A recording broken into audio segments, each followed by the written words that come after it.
আহিলোঁ গাইজ বৰমা বজাৰত, কিন্তু বজাৰে বন্ধ আৰু দুটা দাদাৰ পৰা মই হাঁহ নিয়ে থাকোঁ, গমে পাই হাঁহগিলা দেখাই থাকোঁ। এয়া দাদা, এই দুইজন দাদা মুছলিম ভাই দেই, এই দুজন মুছলিম ভাই। আৰু এয়া হাঁহ মোক মানে অলপ কমতে দিয়ে আৰু বজাৰ চব বন্ধই হ'ল, আপোনালোকে দেখিছে নহয়। এতিয়া বাজিছে 4টা আৰু এইটো মুছলিম ভাই, কিন্তু এই ফটা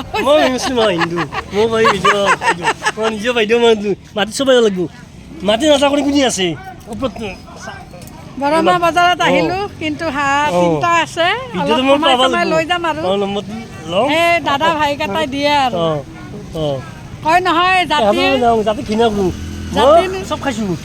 চব জাতিয়ে চব 12 ফেমিলি 12 জাতি অসমত আছে যিহেতুকে, হয়নে নহয়? কোনো ব্লাডৰ ধৰ্ম নাই আৰু কোনো পানীৰ ধৰ্ম নাই, আমি একে জাতি ভাই চলি যাব লাগিব।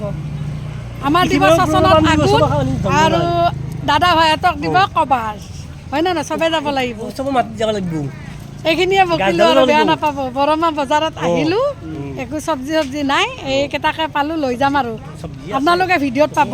Bye bye.